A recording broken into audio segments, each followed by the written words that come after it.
Aleppo का बर्बाद शहर हूँ जो आपकी संवेदनाओं की बारिश में भीग गया है। अलेप्पो शहर काफ़ी चर्चा में है आजकल। आपने भी फेसबुक पर दाहिनी तरफ देखा होगा कि ट्रेंड कर रहा है। अलेप्पो सीरिया का सबसे बड़ा शहर है और सीरिया के बारे में भी आपने सुन रखा होगा थोड़ा बहुत। नहीं सुना है तो बता देता हूँ। सीरिया में असद की सरकार है जो अमेरिका को पसंद नहीं, और चूंकि वहाँ तेल है तो प्रजातंत्र तब तक नहीं आएगा जब तक अमेरिका के हिसाब की सरकार वहाँ नहीं बन जाती। प्रजातंत्र आने के बाद का लीबिया देख लीजिएगा, इराक देख लीजिएगा, और हाँ, अमेरिकी प्रजातंत्र के आने से पहले की भी तस्वीरें अगर मिले तो वो भी देख लीजिएगा। खैर, असद रूस को बहुत पसंद है और असद के खिलाफ वहाँ की जनता का एक हिस्सा आंदोलन कर रहा है और इसके खिलाफ सरकारी फौज जो कि असद की है लड़ रही है। एक तीसरा एंगल है आईसिस का, जो कि खिलाफत लाने के चक्कर में है और कई शहरों पर इसने कब्जा किया हुआ था। अमेरिका का मुख्य उद्देश्य है असद को किसी भी तरीके से कमज़ोर करना, तो इसमें उन्होंने आईसिस तक को हथियार दे दिया है। कैसे? पहले ये रेबल्स यानी आंदोलनकारियों को हथियार देते थे तो बहुत चेक करके देते थे, फिर उसमें ढिलाई बरतने लगे क्योंकि रेबल्स आईसिस वालों को ये हथियार बेच देते थे। फिर आईसिस के आतंकी असद के खिलाफ बमबारी आदि करते थे, जिससे अमेरिका का लक्ष्य पूरा होता जा रहा था। इन सब में रूस हमेशा कहता रहा कि असद की सरकार सही है और चुनी हुई है, और असद के सरकार की मदद में रूस ने गाहे बगाहे मिसाइलों से आईसिस के ठिकानों पर बमबारी करके उन्हें भगाने में भी असद की काफ़ी मदद की। अब धीरे धीरे आईसिस भी सिकुड़ रहा है और आंदोलनकारी भी हार रहे हैं। यही कारण है कि जिस अलेप्पो पर 4 साल से आंदोलन कर्मियों का कब्जा था वो आजकल असद की फौज के पास चला गया है, और इसी कारण से अलेप्पो शहर ट्रेंड करने लगा। आपने मीडिया में कुछ ट्वीट देखे होंगे, कुछ वीडियो देखे होंगे जिसमें हर व्यक्ति ये कहता नज़र आ रहा है कि ये उनका अंतिम मैसेज है, अंतिम शब्द हैं, ये अंतिम कम्युनिकेशन है आदि आदि। नहीं सुना तो देख लीजिए। अब गौर कीजिए कि 4 सालों से अलेप्पो खबरों में ट्रेंड नहीं कर रहा था, अचानक अब क्यों? शायद इसलिए कि इसे मीडिया कवरेज मिले और लोग जाने कि वहाँ क्या हो रहा है, और इसमें कोई बुराई नहीं है। वैसे यूएन, जो कि यूएस की चाटने के अलावा ज़्यादा कुछ करता नहीं, वो कह रहा है कि वहाँ इतने बच्चे और औरतों को मारा गया।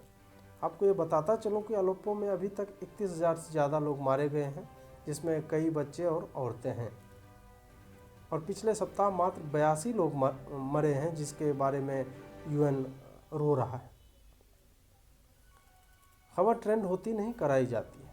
ये जितने लोगों के लास्ट मैसेज आपने देखे वो आम नागरिक नहीं हैं, वो लाखों फॉलोअर्स वाले ट्विटर हैंडल हैं, वो पत्रकार हैं, एक्टिविस्ट हैं जो आंदोलनकारियों के तरफ की कहानी कह रहे हैं। जैसा कि मैंने आपको पहले बताया कि इस कहानी में 3 एंगल हैं, आंदोलनकारियों का, सरकारी फौज का और आईसिस का। मैं किस तरफ हूँ ये मैं नहीं जानता। मैं वो आदमी हूँ जो ये पूछना चाहता है कि हमारी आपकी संवेदना ट्रेंड होते एक शहर के नाम और 4 ट्वीट से क्यों जगती है और कैसे जगती है। मैं पूछना चाहता हूँ कि क्या अमेरिका के पास आईसिस को नेस्तनाबूद करने के लिए कोई प्लान नहीं है? उन्हें दुनिया के हर तेल समृद्ध देश में उनके हिसाब का प्रजातंत्र क्यों चाहिए? क्या उनके हाथों पर सीरियाई गृह युद्ध में मारे गए 5 लाख लोगों का खून नहीं है? अगर अमेरिका के हवाई हमलों से कोलेट्रल डैमेज भी होता तो 5 लाख तो बिल्कुल नहीं होता। न ही सीरिया की संस्कृति और इतिहास के हिस्से आईसिस द्वारा उड़ा दिए जाते। इस पर आपकी संवेदना नहीं जगती क्योंकि आपको पता ही नहीं लगता। आपको पता इसलिए नहीं लगता क्योंकि वेस्टर्न मीडिया और वेस्टर्न सोशल मीडिया उस पर ट्रेंड नहीं कराती जब अमेरिकी फ़ौजें या अमेरिकी गणतंत्र दूसरे जगहों पर गणतंत्र लाने की कोशिश कर रहा होता है। हैशटैग देखकर शेयर करना बहुत आसान है। आपको भी मैं दोषी नहीं कह सकता क्योंकि आप या हम समय की कमी के कारण सामने पड़े हेडलाइन को देखते हैं और उसको सच मानकर दुखी हो जाते हैं। होना भी चाहिए।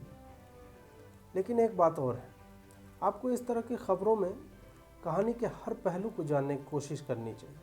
खासकर वो जो चीज़ ट्रेंड कर रही हो और उसमें अमेरिका कहीं भी दिख रहा हो तो वो खबर आम तौर पर एक तरफा ही हम पर फेंक दी जाती है।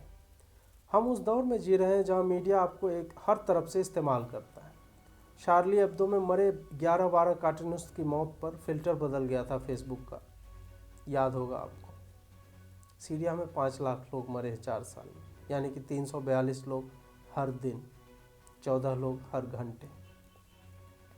ज़िंदगी को पश्चिमी हैशटैग में रोल करके अपनी संवेदनाएं दिखाकर मानवता के प्रति अपनी जिम्मेदारी से हाथ मत धोइए। थोड़ा पढ़ लीजिए, ज़्यादा जानकारी मिलेगी। कभी सीरिया का फ़िल्टर देखा है?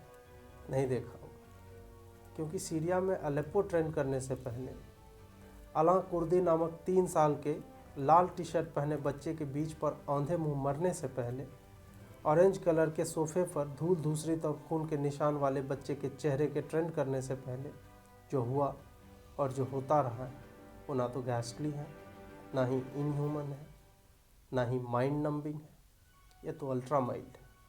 नमस्कार।